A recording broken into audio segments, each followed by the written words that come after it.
আউযু বিল্লাহি মিনাশ শাইতানির রাজিম। বিসমিল্লাহির রহমানির রহিম।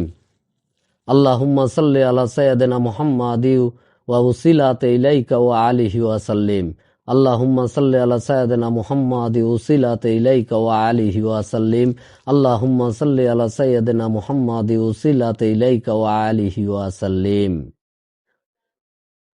সম্মানিত ভিউয়ার্স, যারা আমাদের ভিডিও অনেক দিন থেকেই দেখছেন এবং অনেকেই বিভিন্ন ধরনের কমেন্টস করছেন, আপনাদের কমেন্টসের ভিত্তিতেই দু একটি কথা না বললেই নয়।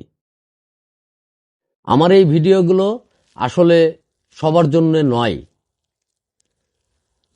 ধরুন শিশু বাচ্চা যারা রয়েছে তাদেরকে যদি আপনি পোলাও কোরমা দেন তাহলে তারা খেতে পারবে না, আর যদি খায়ও তাদের বদহজম হয়ে যাবে।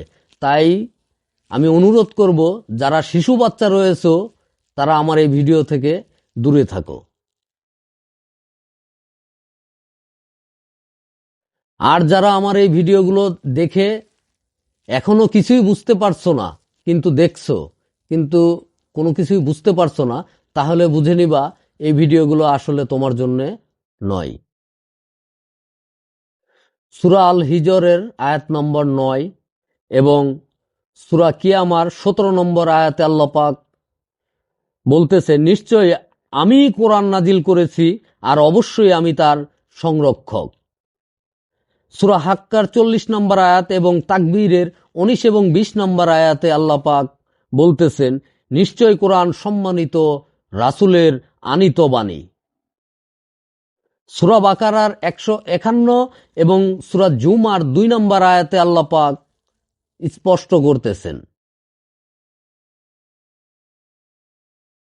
আমি তোমাদের মধ্য হতে তোমাদের নিকট রাসূল প্রেরণ করি, তোমাদের ধর্ম গোত্র এবং জাত ভেদের উপরে তোমাদের মধ্য থেকেই তোমাদের মাঝে রসুল প্রেরণ করি। সূরা বাকারা 151 এবং সূরা জুমার 2 নম্বর আয়াতে আল্লাহ পাক বলতেছেন। এবং আল্লাহ পাক আরো বলতেছেন যে রাসূল সাল্লাল্লাহু আলাইহি সাল্লামকে বলতেছেন যে আমার এই আয়াতসমূহ তেলাওয়াত করে শোনাবে এবং কিতাব ও হিকমত শিক্ষা দিবে এবং তোমাদেরকে পবিত্র করবে এবং এমন একটা জ্ঞান শিক্ষা দিবে যা পূর্বে তোমাদের মাঝে ছিল না। একটু লক্ষ্য করুন, কোরআনুল মাজিদ লৌহে মাহফুজে সংরক্ষিত ছিল এবং রাসূল করিম সাল্লাল্লাহু আলাইহি ওয়াসাল্লামের কলবে নাজিল হলো। এবং কুরআন শব্দের অর্থ হচ্ছে পঠিত হওয়া, এবং রাসূল করিম সাল্লাল্লাহু আলাইহি ওয়াসাল্লাম যখন তাহার জবানে পাঠ করলেন তখন তা কোরআনে পরিণত হলো এবং তাহা যখন লিপিবদ্ধ হলো তাহা কিতাব রূপে আমাদের সামনে প্রকাশ হইল।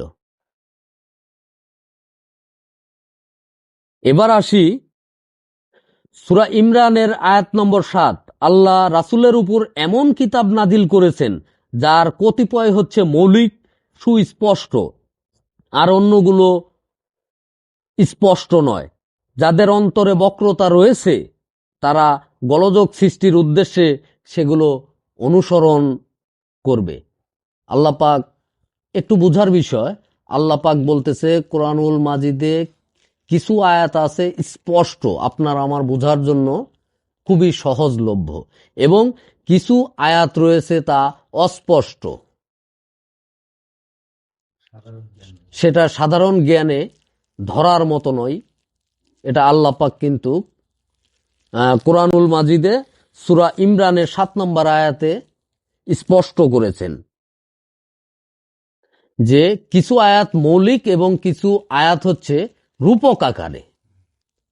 আমি যদি একটু উদাহরণ দিই আপনাদেরকে তাহলে বুঝতে সহজ হবে। যেমন ধরুন, আল্লাহ পাক কোরআনে একটি আয়াত নাজিল করেছে, হে রাসূল, আপনার হাতে যারা বায়াত গ্রহণ করেছে তারা যেন এটা মনে না করে যে আপনার হাতে বায়াত গ্রহণ করেছে সেই হাতের উপরে আমি আল্লাহর হাত রয়েছে।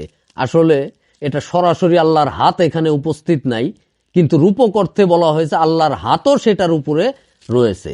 আবার ধরুন অনেক জায়গাতে আমরা শুনি যে রাসূল সাল্লাল্লাহু আলাইহি সাল্লাম বলতেছেন যে আমি তোমাদের মতোই মানুষ।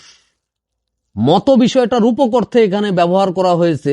যেমন ধরুন একটি কাঁঠালের ছবি আপনার সামনে অঙ্কন করা হলো, এটা আসলে কিন্তু কাঁঠাল নয়, এটা জাস্ট একটা ছবি, কিন্তু সেটা দেখতে অনেকটা কাঁঠালের মতন।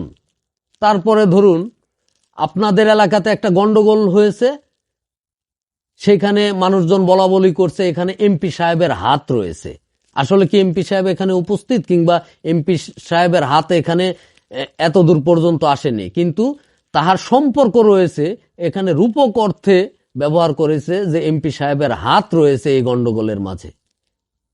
তো কিছু আয়াত স্পষ্ট এবং কিছু আয়াত রূপক অর্থে ব্যবহার হয়েছে, এবং অনেকেই এই রূপক অর্থটা না বুঝার দরুন রূপক নিয়েই টানাটানি করতেছে, আসল এবং হাকিকতের দিকে তাহার যাবার কোনো চেষ্টাও নাই, কিংবা যাবার কোনো ব্যবস্থাও নাই। এই কারণেই আল্লাহ পাক বলতেছে রাসূল করিম সাল্লাল্লাহু আলাইহি ওয়াসাল্লামকে, যে কোনো ইবাদত বন্দেগী কিংবা ইসলামে ইবাদত বন্দেগী করার জন্য আপনাকে সর্বপ্রথম কি করতে হবে? অজু করতে হবে। বাহ্যিকভাবে আপনি শরিয়া ভিত্তিকভাবে আপনাকে অজু করতে হবে, গোসল করতে হবে, যে নিয়মগুলো আছে সেগুলো আপনাকে পালন করলে আপনি পবিত্র হইলেন। কিন্তু আপনি যদি এটা বাহিরে পবিত্র করলেন, কিন্তু আপনার ভিতরের অন্তরকে আপনি কিভাবে পবিত্র করবেন? আর পবিত্রর বিষয় যখন আসে, আল্লাহ পাক বলতেছে রাসূল সাল্লাল্লাহু আলাইহি ওয়াসাল্লামকে আমি পবিত্র করার দায়িত্ব দিয়ে দিয়েছি। সূরা বাকারাতে স্পষ্ট বলছে যে পবিত্র করার দায়িত্ব কে নিয়েছে? রাসূল করিম সাল্লাল্লাহু আলাইহি ওয়াসাল্লাম। তাহলে আপনাকে যদি পবিত্রতা অর্জন করতে হয়, তাহলে রাসূল করিম সাল্লাল্লাহু আলাইহি ওয়াসাল্লামের কাছেই আপনাকে পবিত্রতা অর্জন করতে হবে। এখন রাসূল করিম সাল্লাল্লাহু আলাইহি ওয়াসাল্লাম আপনার প্রকাশ্যে এই মুহূর্তে আপনার সামনে নাই, এখন আপনি কি করবেন? একজন নায়েবে রাসূল, আহলে বায়াত, সূরা তৌবার 100 নম্বর আয়াতে আল্লাহ পাক স্পষ্ট করছেন যে রাসূলকে অনুসরণ করে তোমাদেরকে ইসলামে দাখিল হয়ে ইবাদত বন্দেগী এবং পবিত্রতা অর্জন করতে হবে। আপনি আহলে বায়াত এবং ইমামগণ এবং যাহারা রয়েছে তরিকার যে ইমামগণ রয়েছে, তাদের কাছে আপনাকে আত্মসমর্পণ করে পবিত্রতা অর্জন করতে হবে। এবং আল্লাহ পাক এই কারণে বলছে এটা রাসূলের কাজ। তো রাসূলের কাছে আপনাকে আত্মসমর্পণ করে পবিত্রতা অর্জন করতে হবে। আর যদি তা না করেন, তাহলে আপনি কোরআনুল কারীমের অস্পষ্ট যে আয়াতগুলো রয়েছে সেগুলো বুঝার মতো আপনার ক্ষমতা থাকবে না। কারণ এখানে আল্লাহ পাক স্পষ্ট করেছেন যে এমন একটা জ্ঞান শিক্ষা রাসূল দিবে আপনাকে, যে জ্ঞান আপনার আগে ছিল না। তার মানে সেই আয়াতগুলো বুঝার মতো ক্ষমতা আপনার আমার নাই।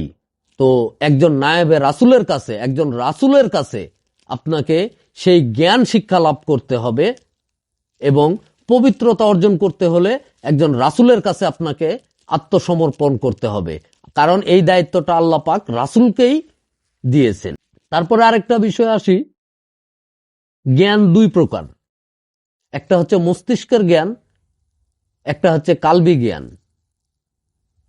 তো সিনিয়র জ্ঞান রাসূল সাল্লাল্লাহু আলাইহি ওয়াসাল্লামের সাথে যারা সম্পর্ক যুক্ত রয়েছে,